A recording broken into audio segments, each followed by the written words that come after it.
یہاں مفسرین نے ایک بات لکھی ہے اس آیت کے تحت کہ فرمایا جو زمین پہ چلنے والا ہے اس کا رزق اللہ کے ذمے. فرماتے ہیں کہ یہ اللہ نے ہماری عقل کے مطابق ہم سے بات کی ہے، ورنہ آسمانوں میں جتنی مخلوق ہے رزق اس کا بھی اللہ کے ذمے ہی ہے. یہاں جو فی الارض کے لفظ ہے زمین پہ، وہ ہمیں سمجھانے کے لیے کہ تم نے تو صرف یہ دنیا دیکھی ہے نا، تو جس کو تم نے دیکھا ہے وہ سب کھاتے اللہ کا دیا ہوا ہی ہے. تو جو ہم نے دیکھا تھا رب کریم نے اس کے مطابق ہمیں سمجھا دیا. فرمایا کچھ تو تم نے دیکھے ہی نہیں، چلو ان کی تم سے بات نہیں کرتے، پر جو تم نے دیکھے ہیں ان سب کا رزق کس کے ذمے ہے؟ اللہ کے. میرے محبوب کریم علیہ الصلوۃ والسلام نے فرمایا اللہ پہ بھروسہ رکھ کے سویرے نکل جانا رزق کی تلاش میں. کس پہ بھروسہ رکھنا ہے؟ نکلنا تمہارے ذمے ہے. یہ نہ کہنا کہ گھر بیٹھوں گا تو یہیں آئے گا، نکلنا تمہاری ذمہ داری ہے. جتنی ذمہ داری ہے وہ پوری کرنا. اللہ پہ بھروسہ کر کے نکل جانا تمہاری ذمہ داری ہے. رب کا ذمہ ہے تمہیں رزق دینا، وہ ضرور تمہیں رزق پہنچائے گا. یا رسول اللہ صلی اللہ علیہ وسلم کس طرح پہنچے گا؟ تو ذرا حضور کے لفظوں کا حسن بھی دیکھیے. نبی پاک صلی اللہ علیہ وسلم نے فرمایا جس طرح موت تمہیں ڈھونڈ لیتی ہے نا کہ تم کہاں موجود ہو، جب وقت آتا ہے تو انسان پاکستان میں ہو تب بھی آ جاتا ہے، جدہ میں ہو تب بھی آ جاتا ہے، مکہ میں ہو یا مدینہ طیبہ میں وقت پھر بھی آ جاتا ہے. فرمایا جس طرح موت تم جہاں بھی ہو تم تک پہنچ جاتی ہے نا، اس طرح تمہارا رزق بھی تم جہاں موجود ہوتے ہو اللہ وہاں پہنچا دیتا ہے. تو یا رسول اللہ صلی اللہ علیہ وسلم کس انداز میں؟ تو فرمایا نکل جانا تمہاری ذمہ داری ہے.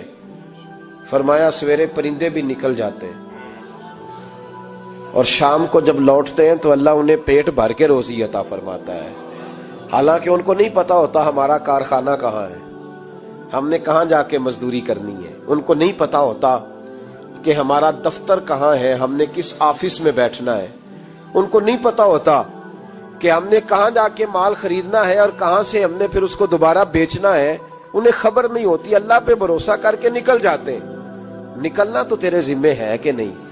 فرمایا وہ تو ڈیوٹی کر، شام کو اللہ جو رب پرندوں کو روزی دیتا ہے وہ تجھے بھی عطا فرمائے گا. تو جس حال میں ہے، کیونکہ تو نے اپنا یہ حال خود نہیں بنایا، جس نے بنایا ہے وہ بڑا بہتر جانتا تھا کہ تو اسی حال میں اسے اچھا لگتا ہے. تو اسے اسی حال میں، ایک بزرگ تھے تو ان کی طبیعت بڑی علیل ہو گئی، بیمار ہو گئے، تو اللہ نے آزمائش دی تو کیڑے پڑ گئے وجود میں. ایک کیڑا یہاں سے کھا رہا تھا، اللہ والے بڑے راضی رہتے ہیں اس کی رضا پہ.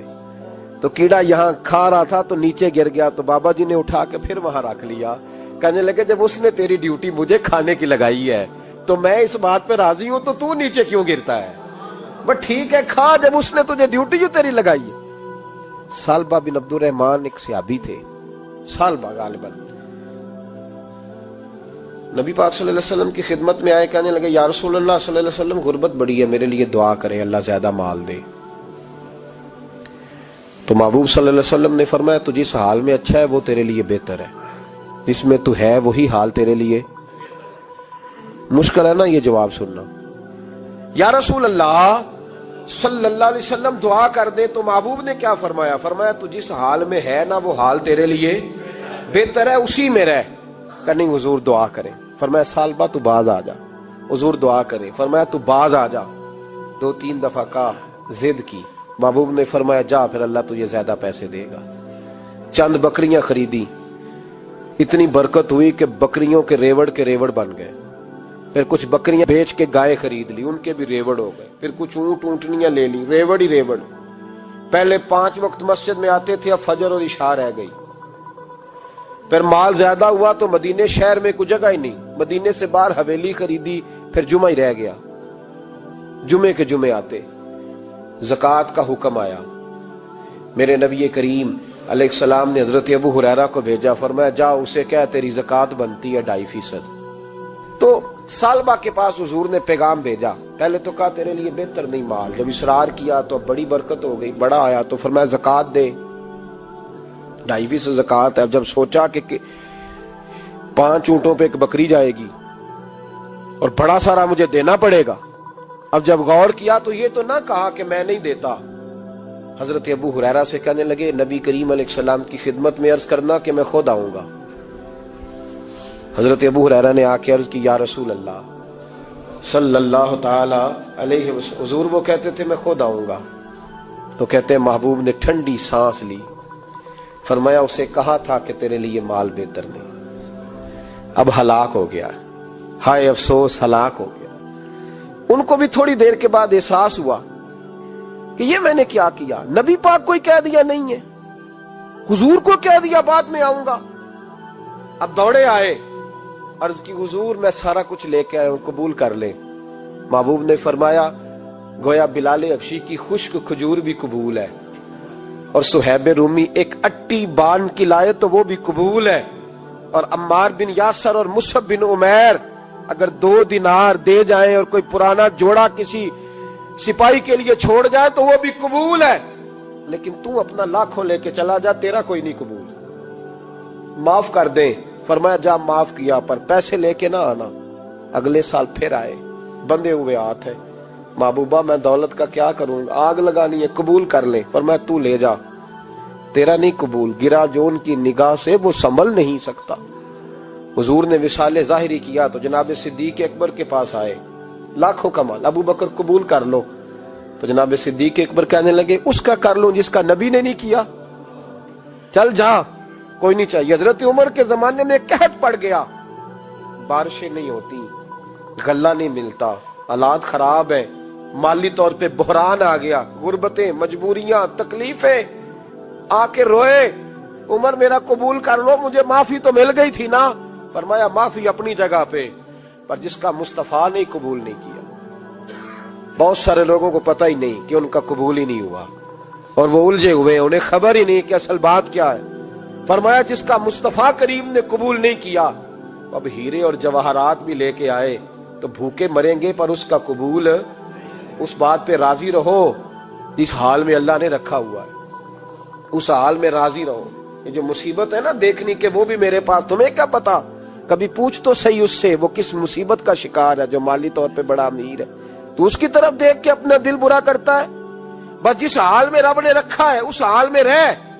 حضرت عثمان غنی کے زمانے میں تو وہ وصال کر گئے، لیکن بھائی تو جس حال میں تیرا رب تجھے رکھتا ہے اس حال میں رہ، تیری مالی پریشانیاں ختم ہو جائیں گی۔ امام شافعی فرماتے ہیں جن گھروں میں لوگ فجر کی نماز کے وقت سوئے ہوتے ہیں ان گھروں میں رزق نہیں آتا۔ آپ فرماتے ہیں فجر کا وقت اللہ کے دینے کا وقت ہے، اس وقت اللہ بانٹتا ہے۔ حضور صلی اللہ علیہ وسلم کا فرمان ہے نا حدیث میں کہ تہجد کے وقت اللہ پہلے آسمان پہ نزول جلال فرماتا ہے جو اس کی شان کے لائق ہے تہجد کے وقت، اور وہ کہتا ہے مانگو میں تمہیں عطا کروں گا۔ لینے کی باری آئے تو بندہ سمیٹ سماٹ کے اندر گھس جائے۔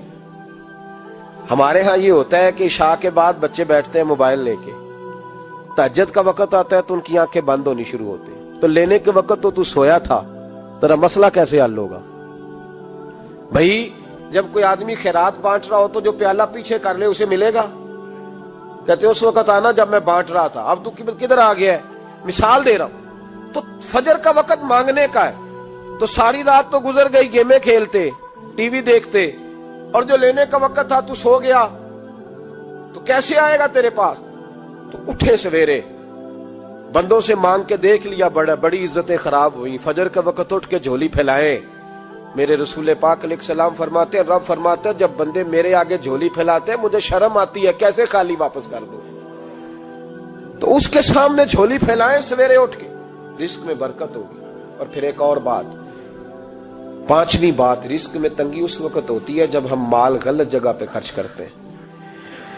اللہ مال دیتا ہے اپنے فضل سے، اور جب ہم اسے ضائع کریں، مثال دیتا ہوں، میرے پاس ایک شخص نے آ کے کہا حضرت جی بچی کی شادی ہے، یا میرا گھر میں کوئی بیمار ہے، یا بڑی آزمائش ہے، 10,000 کی ضرورت ہے، میں نے تھما دیا اس کو، پھر مجھے بعد میں پتا چلا کہ وہ تو عیاشی کر رہا ہے پیسوں سے، وہ تو چلا گیا کہیں گھومنے اور فلاں ہوٹل میں، مہنگے ہوٹل میں بیٹھ کے کھانا کھا لیا، تو میرے دل پہ کیا گزرے گی اس شخص کے بارے میں؟ بلا مثال و بلا تشبیہ سمجھانے کے لیے اللہ نے مال دیا فضل سے، اور اگر عیاشیوں میں لگا دیا، صوفیاء فرماتے ہیں کہ اگر ایک دھیلا تو حرام جگہ پہ خرچ کرے نا، ایک دھیلا، تو 1,00,000 دینار کی برکت تیرے گھر سے اٹھ جاتی ہے، ایک دھیلا حرام جگہ پہ۔ قرآن مجید کی آیت پڑھتا ہوں، رب فرماتا ہے وَمَنْ أَعْرَضَ عَنْ ذِكْرِي فَإِنَّ لَهُ مَعِيشَةً ضَنْكًا، بڑی سخت آیت ہے۔ وَمَنْ أَعْرَضَ عَنْ ذِكْرِي، فرمایا جب تو میرے تذکرے سے، میرے ذکر سے منہ پھیر لیتا ہے، فَإِنَّ لَهُ مَعِيشَةً ضَنْكًا، تو میں تیری معیشت کو، تیرے رزق کو تنگ کر دیتا ہوں، پھر تیری زندگانی تنگ ہوتی، اور جس کی زندگی اللہ تنگ کرے اس کی کوئی کھول سکتا ہے؟ کہتا ہے بڑی جگہوں پہ گیا ہوں، بڑی پھوکے مروائی، بڑے دم کرائے، حالات صحیح نہیں ہوتے، تو مسجد آ کے توبہ کر۔ وہ کہہ رہا فَإِنَّ لَهُ مَعِيشَةً ضَنْكًا، اعلان ہے قرآن پاک کا کہ جب تو میرے ذکر سے منہ پھیرے گا، روٹی میری کھائے اور پیسے لے کے عیاشی کرے، مسجد آئی نہ۔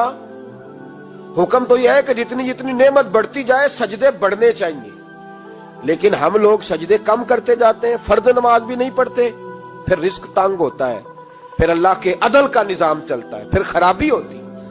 اس لیے یاد رکھیں قرآن مجید نے حکم دے دیا کہ اگر چاہتے ہو کہ رزق میں برکت ہو تو پھر رزق دینے والے کے آگے جھک جاؤ، پھر رزق دینے والے کے آگے جھکو۔ تو مالی پریشانی کا بہت بڑا سبب یہ ہے کہ ہم مسجد کی طرف نہیں آتے، دین کی طرف نہیں آتے، پیسہ ناجائز جگہ پہ خرچ ہوتا ہے۔